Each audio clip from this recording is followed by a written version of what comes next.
Every successful person got there by going through tough times. Success is a hard-ass teacher who likes to knock you around along that journey. You know, it takes real guts to not give up and keep going. We'll hear stories about failures and how these leaders flip the script to create success. I'm John Schultz. Join me and let's discover how success is never really overnight. Welcome to the John Schultz podcast. We have a terrific guest today, Matt Higgins. Great resume, but what I love about him is most of his resume is all about how he can help that next person. And he wrote a book, which we're going to talk about, but a little bit about him. He's the CEO and co-founder at RSE Ventures. He's author of Burn the Boats, his new book, gut-wrenching, got it through, and we're going to talk about that. He's an executive fellow at Harvard Business School, which I know he enjoys immensely. Former executive New York Jets vice chairman, Miami Dolphins as well. Guest on Shark Tank. I love that show. I actually know Barbara Corcoran. She's amazing. She's amazing. Always makes fun of me, but you know, but that's her. That's what I come for the abuse, you know. Exactly. Co-founder of Relevant Sports, youngest press secretary, which we're going to talk about. So welcome to the show, and thank you so much for doing this. Thank you for having me. I'm so excited. All right. So my podcast is about the myth of overnight success. I say that all the time because I don't think you could say that enough to ingrain it in people's heads that life is a journey and a pursuit of it, right? Pursuit of happiness and pursuit of whatever you want to do. But usually I go and ask, like, what would you want to be when you were growing up as a kid? But your story as a kid is so powerful, what you went through. You know, I'd rather you go into, you had just adversity from really early ages. And what, you know, how did you get through that? And you know, what was your potion for getting through that? Probably is my motivation for writing a book, to be honest, because the most impactful things happened to me very early on, for better or worse. But give everybody a little bit of context. First of all, thank you for having me, and thanks for letting me share my story. I'm always feel honored when people let me share and hopefully move somebody in the audience. I grew up in Queens, New York. I was the product of a single mother, very dysfunctional family. We grew up in abject poverty, and those words sort of have lost their resonance. So what does it mean when you say abject poverty? Slept on the floor of a chewed up mattress and would eat blocks of cheese called government cheese. Still have it on my desk somewhere. I keep it on my desk, by the way. It says government cheese from the USDA, which actually wasn't that bad, to be honest. I romanticized that story, but it was pretty good. But giving you context, food pantry is really desperate. But my mother had a lot of determination to make something out of her life. She had never graduated high school when she left my dad when I was 9. So my earliest memories are all these juxtapositions. I have my mom, literally, who only thing she get hired to do is clean floors for elderly senior citizens, but went and got her GED as an adult and used that to get into Queens College. So she would work all the time, take me to apartments with her, and then she would take me to Queens College and I'd sit in on her classes. And at the same time, we just were desperate. Brothers were smart enough to leave early. So all these early memories of selling flowers on street corners, working at McDonald's, scraping gum, basically selling handbags at a flea market on top of a van, $10 leather handbags, anything I could do to get out of poverty. Like, I was a very defined kid. I like, it sounds lovely. Oh, you took care of your mom. I didn't want to take care of my mom. I wanted to go ahead and have a normal life and hang out with kids and drink beer in the park and do things that kids do. And so a lot of my early memories were, let me get out of here. Like, but let me honor my mother, but let me have my own life. And so by the time I became around 13, 14, I was pretty disillusioned with the fact that, one, the cavalry is not coming. And two, if I don't do something radical, my mother's going to die. Like, if I literally couldn't get her the care she would need. And there were a lot of psychological and emotional issues that made her resistant to getting the care. So all those things are compounding. And then, you know, in my moment of desperation as a kid, I had an epiphany, which we can get into. But I said, you know, if I could go ahead and become a college student, I could go from making $3.75 an hour at McDonald's to making $8 an hour, because I'd see these little ads in the Penny Saver in Queens saying, you know, college students only. I was like, what is this thing about being a college student? And I came up with a radical decision. It was my first Burn the Boats move, which is the title of my book, which is, I'm going to drop out of high school at 16. I'm going to get a GED and I'm going to go to college before my entire graduating class. It's amazing. So listen, I can't even imagine what it would have felt like to feel what you felt. We all have our moments of like something that happens within our family structure that is something we never want to happen to us, but it drives us. What skills did you have to develop? Like, did you have to be able to compartmentalize better? Like, what do you think you got from having so much stress as a young person? Yeah, that's a great question. I mean, I really do. I don't want to use the word like gift because that implies that like I wish it happened to me. That's not true. But it was an asset in the retrospect. And so the things I learned by that radical decision, when I told everybody at Cardozo High School that I was going to do this, right? They were like, "You're out of your mind. You'll never shake the stigma of being a high school dropout.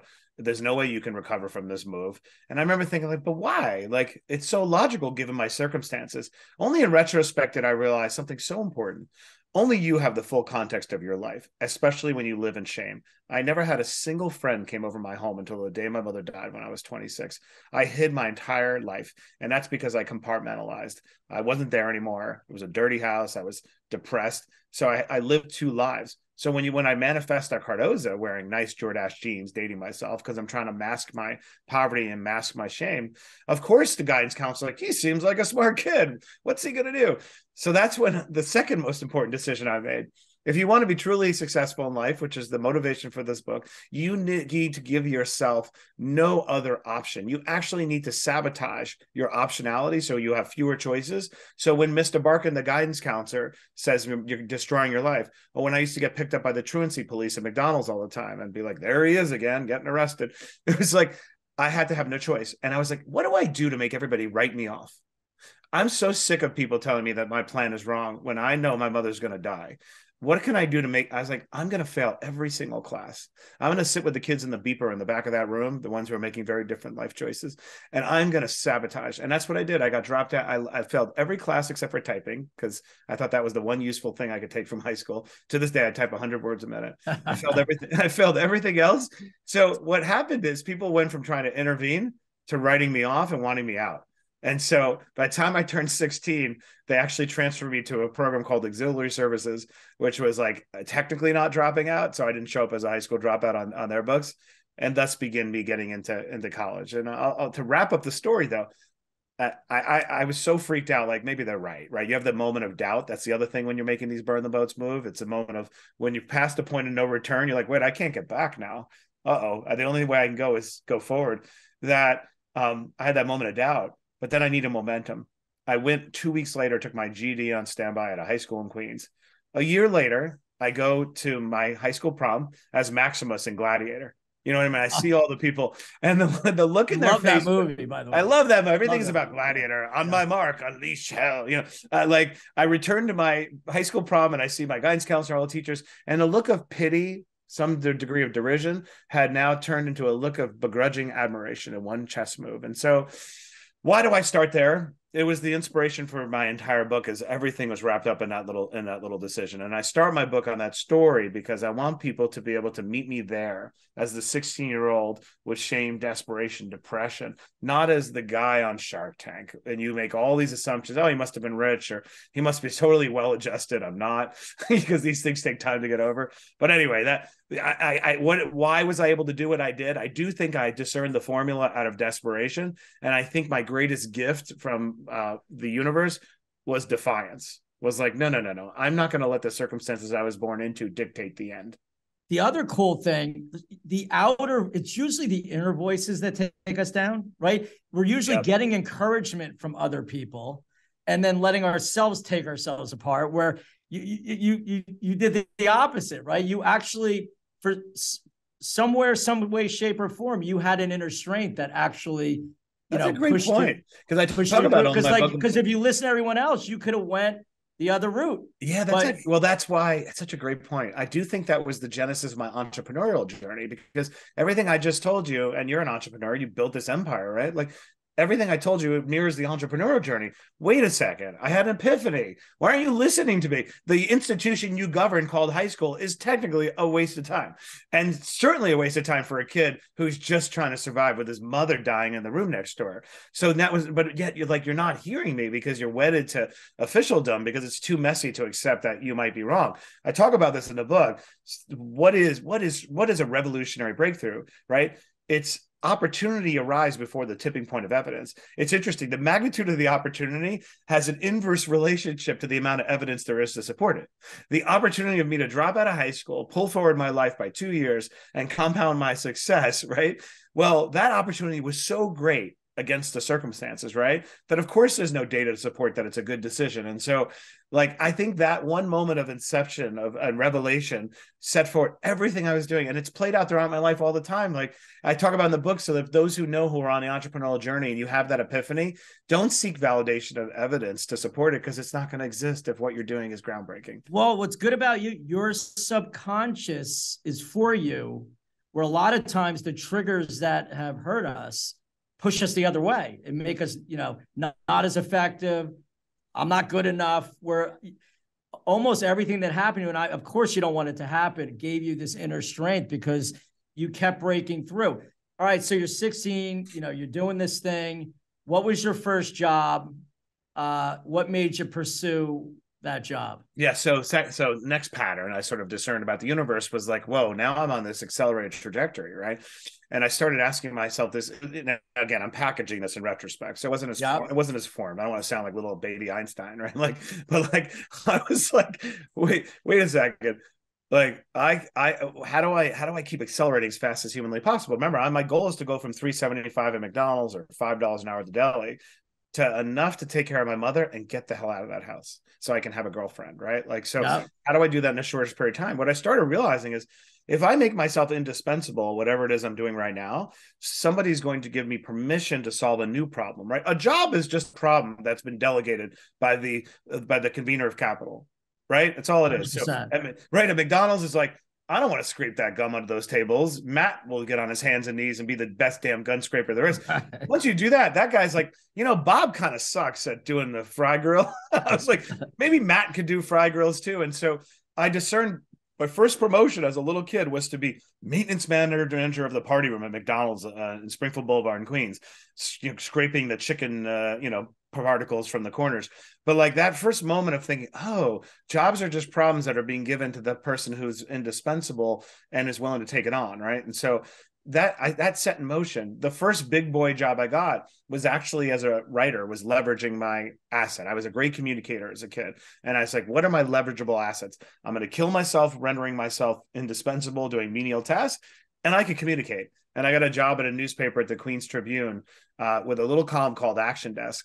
And people would send me their rather mundane problems, and I would blow them up into big scandals and whatnot. And I came to the attention of a bunch of people pretty early on, so that by the time I was, I think, 21 years old, I got my first job working for the mayor of New York. Wow. And how'd that happen? I mean, because it sounds good, but yeah, it's true. How did it happen? So I got profile. So Bob Woodward, back in the day, joined the board of the newspaper group that we were at, and he liked my articles. It's Woodward and Bernstein, right? Like he's the Woodward, and so I got a journalism award, top place for investigative journalism in New York, and he submitted these series of articles for a Pulitzer Prize. Now your Uncle Jimmy could submit you for a Pulitzer Prize, so don't read too much into that. But the endorsement of a guy like that gave me the confidence of my communication skills, and I was profiled in the Daily News with a little headline. It said Matt Higgins, a real action hero, like a little ludicrous. And I came to the attention of Mayor Giuliani's office, and they gave me my first, kind of grunt job, like doing newspaper clippings in the mayor's office. But they saw that I was a great communicator. So I actually started ghostwriting speeches for the mayor when I was only 21 years old. And pretty soon I was like, okay, well, that's awesome. But since I'm good enough to do the job behind the scenes, I should be good enough to do the job on stage. And I wanted to have a job as a deputy press secretary, which is absurd looking back. And then I quit the first time when I didn't get what I wanted. And I always say this to folks: you have to, when you're that increased opportunity is a leading indicator of future success. You're going to get more responsibility before you get more compensation. So suck it up. But when the compensation doesn't come and the formal recognition, you better be willing to bet on yourself. So I quit, and then they brought me back in as deputy press secretary. So you got what you want eventually. I got what I want eventually. But again, I think you were not afraid to make those. Most people would not have made those decisions, right? Because they're used to a different life growing up, and everything sort of did flow in a positive way. You had a lot. Let's talk about why most people. I'm so passionate. Why most people wouldn't make that decision is we're conditioned to believe that life unfolds like sedimentary rock, gentle layers, putting one on top of the other. In order to be the deputy press secretary, you must work here for 2 years, young man, and you must, blah, blah, blah, blah. Because I made that one radical move around high school, I had seen the fact pattern early on. Mr. Barkin and everyone else said, absolutely, this was a terrible decision. But I just went to my prom, and I'm president of the debate team. And now I'm working in a newspaper. I'm 18, and now I got Bob Woodward sending. You know what I mean? Because you listened again. I'm trying to do a show everyone. It's this inner thing. Yep, that we never trust until we're older. And like, if you're a younger person listening, and I'm not saying quit every job if you don't get what you want. That's not what you're saying. But there comes a point in time where you still got to do what you want, so you'll be 100% you, right? So here you are. You finally get it. And then 9/11 hits at that time. I mean, again, to echo what you said, by the way, my whole book is dedicated to the inner soul, the intuition that you need to learn how to trust. But I ended up coming back to the mayor's office at 26 years old, and it was the best day of my life. Now, when this opportunity comes, right, I did not want it, right, because I'm going to law school at night, Fordham Law. I'm on law review. My mother is deteriorating. She's on oxygen tank. We literally have no money. But the job was just so extraordinary. 26, I would be the youngest press secretary of New York. It was the end of the mayor's administration. It was April 2001. My job would go from, in one decade, that $375 or $5 an hour to $105,000 a year. Enough money to take care of my mom. This is 2001. That's when $105,000 was. Yeah, it was $105,000. Wasn't. That's when eggs used to be affordable. We could all eat. Exactly. That was before inflation. So the first day of the job comes, my mother's deteriorating, and these things are colliding, and she's pleading with me, please don't go to work. And I'm like, we have no money in the bank account. And again, no one sees any of this. And I go to work the first day, and I get a phone call from my mother saying, the ambulances are here. And I said, you called an ambulance? She said, yeah, they're going to take me into Long Island Jewish Hospital in Queens. I said, oh, good. That's great. Maybe somebody could help. And I drove, to the hospital. And by the time I got there, she had died. So I finally come to the end of this journey, fighting to get to, and I got to the most improbable place, and then she dies. And I still, years later, I'm not entirely sure what the moral of the story, but one lesson I'm sure of is we are not guaranteed happy endings, right? This tidy little narrative we create, it can end catastrophically, and you have to do the best you can to be intentional to avoid it. And number two, that the highest and best use of my time is to always stay as that little 16-year-old kid, that if somebody had just intervened, my mother wouldn't have died, right? That's a pretty powerful statement, but yeah, that's how it all began. And then of course, 9/11 happens, 7 months later. I mean, thrown right in, but I think you only get what you can be at any certain point in time. And, you had a lot of battle scars as a very young age to actually step up to that moment and make it successful. But that was honestly my feeling when it happened, as horrendous as it was, is that everything I've been through, I am wired to handle this. I mean, I was at the site standing on the corner of Church Street and Park, right near the Trade Center after the second tower plane hit. And then I spent 2 years of my life at Ground Zero. I moved to Ground Zero after the attacks. I got an apartment overlooking it so I could work on it. And I was probably the second employee of the rebuilding of the Trade Center. And I didn't leave until we had a plan. So you're 100% right. The gift of what I went through made me built for the apocalypse, and being able to navigate it. And a lot of energy, as we can see on the talk that we're having right now. All right. So then you were COO of a sports team, the Jets. It just seems like every time you change jobs into completely not the way you would go for that industry. You keep changing industries. What gives you that feeling that that's something you want to do, and why do you do it? And is that just how you're built, or because it's really wild that you go from secretary, jet, sports? Well, I love that question. And I think it's funny you saying this. I'm like, I don't think that's true. And I'm like, well, yeah, actually, that's technically true. But actually, what I do, no matter what context I am, I always broaden the I zoom out. So I define it more broadly, right? When I again, it goes back to never letting anybody put you in a box. I could have been a high school dropout. I'm like, no, I think I'm a guy who started college at 16. And so every job I've ever had, I try to boil down to what's the fundamental activity. One, I don't want to be a government worker forever. No problem with that, but it's not for me. Two, I don't want to be the press guy forever. Like I was helping run the city of New York, and the press person externally, people will be like, oh, you're just a spokesperson. I'm like, no, I'm shaping policy, but people don't know that. And right. So I was like, if I don't make that pivot to an operator, I'll always stay here. So when I went from press to Lower Manhattan Development Corporation in 9/11, it was very important to me halfway through that journey that the power and responsibility be, stamped with the title Chief Operating Officer. So I became COO of LMDC. Now, the fundamental activity of rebuilding the World Trade Center was really about the most complicated land use project in history. It was about bringing all of these different constituencies together. It was about recognizing everybody's going to hate you generally. No one will be satisfied. And you're going to just try to do your best in posterity, right? Now the Jets come along. The Jets have a very discrete need. They need a home and they need to build a stadium in Manhattan. What does that sound like? One of the most complicated redevelopment projects in history, bringing together constituencies that are going to hate you, and only posterity will think it's a good idea because you built a plenary hall for Javits Center, right? Like, so what I do in every context, I say, what's the fundamental skill that I'm good at? And how do I take that leverageable asset to move me closer to what I want to do? I knew that I want to be in charge. I'm too vulnerable. My upbringing is too vulnerable to let anyone dictate my circumstances. And two, I want to be building constantly in a state of relative chaos. Right? Like I was born to be building. Oh, you felt it for years. I mean, like you're living in your sweet zone. Right, exactly. So while it looks like a bunch of disparate, jobs, it actually isn't a theme of leveraging the last skill that I put to work for something closer to what I want to be doing. Right. And I love that because like it could look like it's very divergent, but it's not. You just kept building on the 2 or 3 things that you wanted, and you entered projects really that gave you that.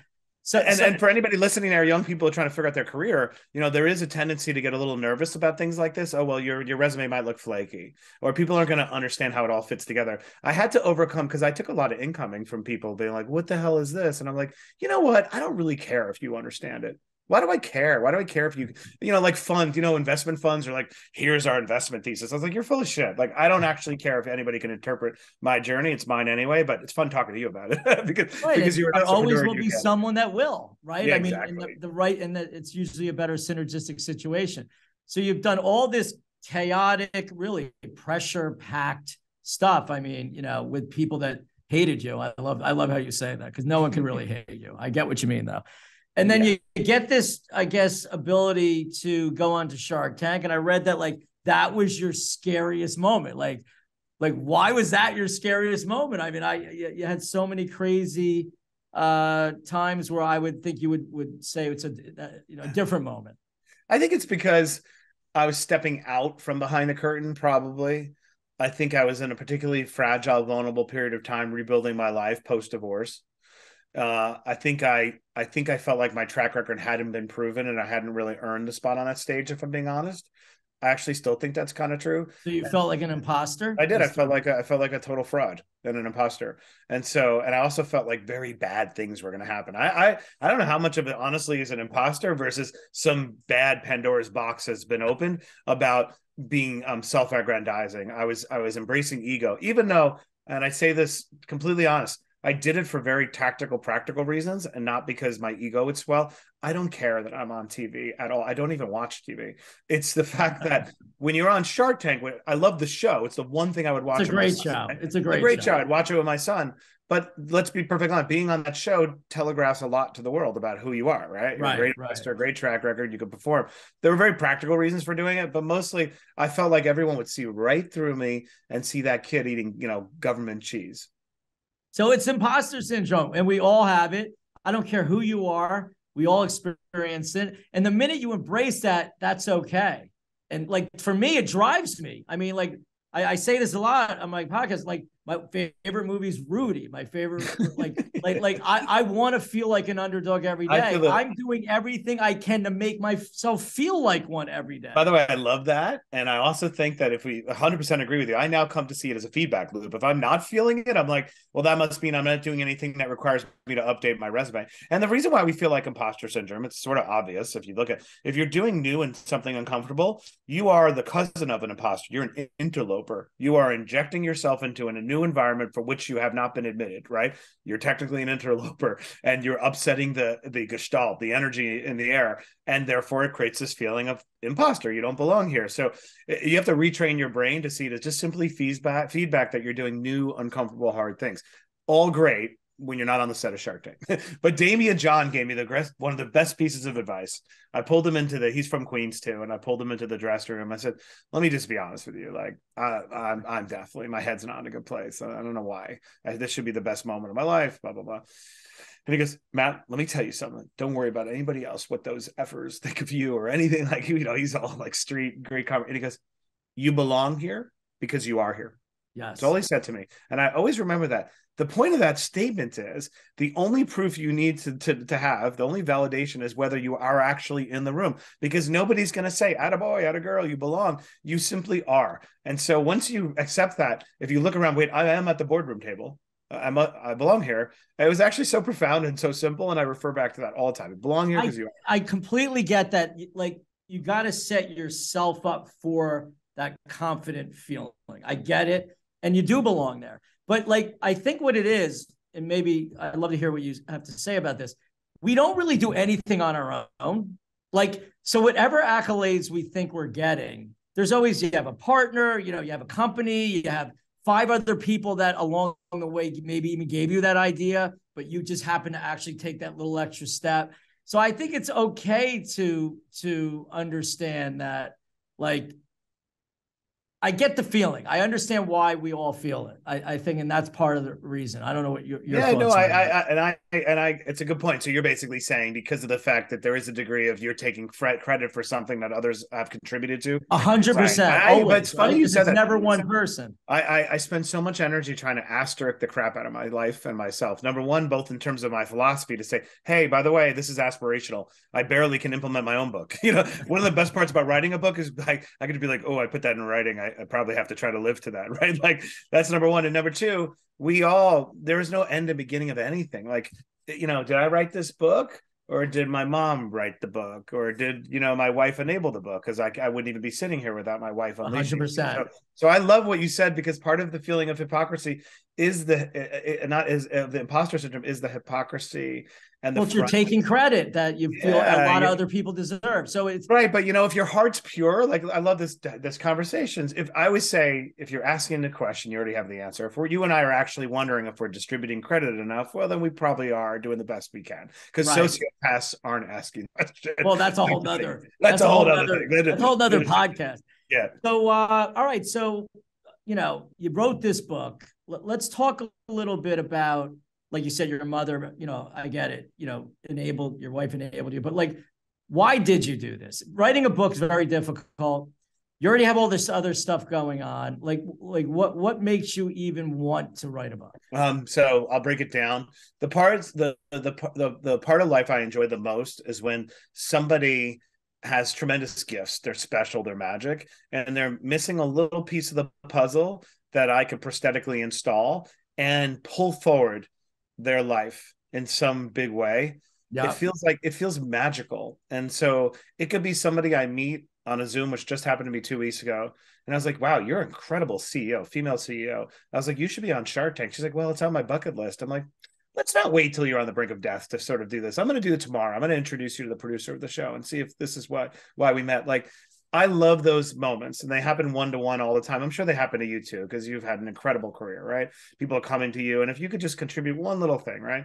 But that doesn't scale very well, because I got my own dreams, right? And I'm not looking to go on a rescue mission. I'm not looking to be a hero. I still got work to do. My book is an attempt to take that concept one-to-one and hopefully scale it. My book is an attempt to hold up a mirror to people who maybe don't have the support system to do this, and maybe don't have the belief system, don't have the confidence to say, actually the only thing you need to believe is your infinite capacity to just figure it out. A lot of these business books, in my opinion, are very redundant. They're full of sort of inactionable platitudes. They sometimes tend to be a little bit lazy. I don't believe people assimilate information through reference books, right? Like turn to page, failure is good. Like, well, what the hell does that mean? I hate failure, right? Like this book is my attempt to use my writing ability, my storytelling ability, and offer my life as a testimonial. It's not an autobiography because I'm not interested in that. To prove to you that if you simply burn the boats and go all in, you could achieve anything. And so there's a lot of things happening at once. It's my belief that this kind of book doesn't quite exist. And it's mostly my attempt to scale those one-to-one relationships and make an impact broadly. I love Burn the Boats. And I believe we're never really right till we are. Like if I look at anything that I've ever done that I thought was going to happen the way I thought it was going to happen, when I thought it was going to happen, with the people or how, I was always wrong, but I was able to keep moving forward because I believed in the vision of it, right? Burning the boats is just saying, listen, nothing that you're going to think is probably going to happen. I love I'm going to say that to myself from now on, because I've always been trying to find a phrase that, just the phrase alone, that lets me move forward. I love that. You have to be uncertain in most things to move forward. Like, you're never certain. And I think just to spend a minute on the genesis of it, I mean, I know, but for those who might be a little bit unfamiliar, right? Like, some people know the phrase "burn the boats" from Cortez in 1519. Well, he's a very bad man, so not somebody to emulate. But what was interesting, throughout in all of recorded history, in every century, in every culture, from the ancient Israelites in the Old Testament to, Alexander the Great, to a Chinese general in 2007 BC, whenever a military strategist is outnumbered 10-1 and literally death is on the line, they take two moves in order to bring out the best in their troops. One is to literally burn the boats or the escape route, and two is actually to eliminate all provisions beyond that which is necessary to overcome the enemy, right? And I kept thinking, that's so interesting that when life or death is on the line, the greatest leaders when there's a fable in every culture, the way they did it was to eliminate optionality, right? To eliminate. So I thought, well, let me see if that holds true now in peacetime, right? Let me see if I can extend a metaphor. And I looked at all the research, the science, and psychology. Is a great study in 2014 out of Wharton. And what it demonstrated was the mere contemplation of a plan B not only eliminates the study participants' likelihood they'll get to plan A, it actually eliminated or drastically reduced their motivation. They just didn't care anymore, just by thinking about maybe there's another way. So the reality is we tend to believe that optionality and choices is good. It actually brings out the worst in us. The clarity of crisis decision-making is something we want to harness in peacetime. I'm using the word boat actually as a metaphor here. There's a reason why this looks like a little paper boat for a kid's bathtub. It's because most of our boats that we need to burn often tend from childhood. It's legacy issues that we haven't reconciled, or more broadly, shame. For me, it was overcoming the shame of failing to save my mother and what I grew up in. Yeah. Boats is a metaphor, not for an escape route, but for the things in your life that are holding you down and not letting you fully commit. And so I love how we started this interview about imposter syndrome and intuition, because a lot of those metaphorical boats are in your brain. And but we don't voice them. And at our level of success, we tend to not talk about them because we airbrush some of the messy stuff out. So this is my attempt to take the airbrush off and start with horror. That's why I did this podcast. I think, like, most people that are successful, the horrible things are what made us feel why we actually did anything in the first place, right? Because the end is just some success thing that we have imposter syndrome over anyway, right? Most of the time. Like, and also, well, you know this too, because I see what you're doing. I mean, like you have, 15 million square feet. Like, you don't need to do this. You don't even need to do the podcast.